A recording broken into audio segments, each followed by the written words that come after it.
Welcome back to Kris versus Everybody. This is a podcast where I talk about anything and everything, unedited, uncensored. This podcast is brought to you by the Crisscross Studios YouTube channel. Go ahead and click the subscribe button and the notification bell on YouTube, and follow the podcast on Spotify, Apple Podcasts, and anywhere you get your podcast to be notified of new episodes. Thank you for your support. Today we're going to talk about voter suppression and how the effects of that are catastrophic.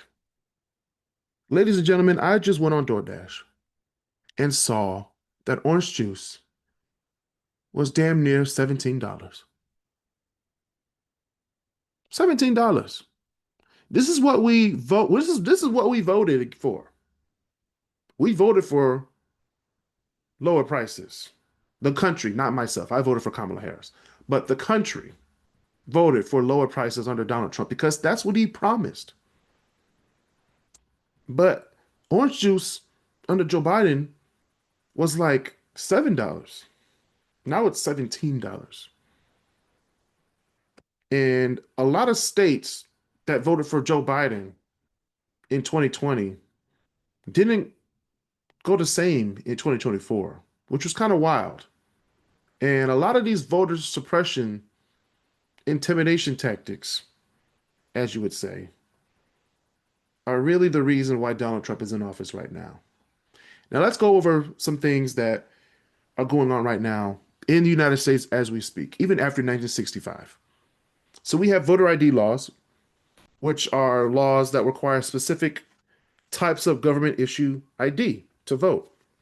Now, this disproportionately affects low income, elderly, African American, indigenous, and Latino voters. And with the current state of immigration, Latino voters. Not all states accept student IDs or expired IDs, even though many eligible voters possess them.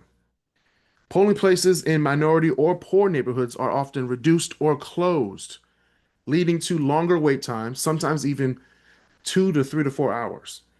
Transportation barriers and even confusion about voting locations. I remember in 2016 in the city of Detroit, there was like at least 10 voting locations you could go to. But in the midterm elections, I think that number was cut in half. So I remember going to my voting location at 7 a.m. and only seeing like 15 people there. But in 2018, when they slashed all the areas where they reduced the polling locations, people were lined up at 6:45 a.m., like hundreds of people, because they have to go to one central place and not in their neighborhood or their community. So seeing that in person makes me angry as a voter, makes me angry as an African American, and makes me angry of the actual political system that we have here in America. And that's why in 2018 that a lot of things didn't happen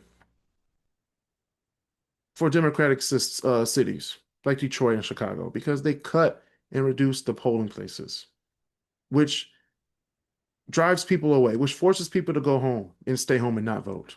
And that's what the Republicans want. That's what Donald Trump needed. He didn't win the popular vote in 2016. He didn't win a popular vote in 2020. He just needed people to stay home. 2024, people came out and they were desperate. They were hungry. All their money was going away. And that's why they voted for Donald Trump, because they were hungry. But now we have orange juice at $17. Now we have tariffs. Now he's trying to get rid of history of black people. Now he's trying to get rid of the Department of Education. Like, this is the stuff that even the dumbest person should have been like, oh, he's bad for America. But no, all the dumb people voted for him. So this is where we are right now. But back to voting suppression. States removed names of voter registration lists for inactivity or data mismatches, which is wild. This often leads to eligible voters being unfairly removed, especially in communities of color. They cut early voting days, hours, and drop box access, and millions of Americans are barred from voting due to felony convictions. which disproportionately affects Black communities due to racial disparities in incarceration. They also do voter intimidation. Armed groups or unauthorized poll watchers are placed near the polling places. Tactics designed to create fear, particularly in immigrant or minority heavy areas, um, specifically in Arizona. And I have the actual cases here if you guys want to see them in the description below. We have Arizona, Georgia, Tennessee, Wisconsin, Indiana, Missouri, Virginia, South Carolina, Florida, and Texas. All but one voted Republican. Virginia went blue, but all the rest were red. And that's crazy because I actually did the research. So, strict voter ID laws are required in these states: Arkansas, Georgia, Indiana, Kansas, Mississippi, North Carolina, Ohio, Tennessee, and Wisconsin. All red states in 2024. No coincidence, but we got to stop the bullshit. Let people vote. The winner will have the most votes, period. And that's what Donald Trump needed. He needed people to stay home. He needed certain people not to vote. Conversely, several states do not require voters voting laws um, in strict voter ID at the polls. And these states are California, the DC, Illinois, Maine, Maryland, Massachusetts, Minnesota, New Jersey, New Mexico, New York, Oregon, and Vermont. That's crazy. All of those voted blue in 2024.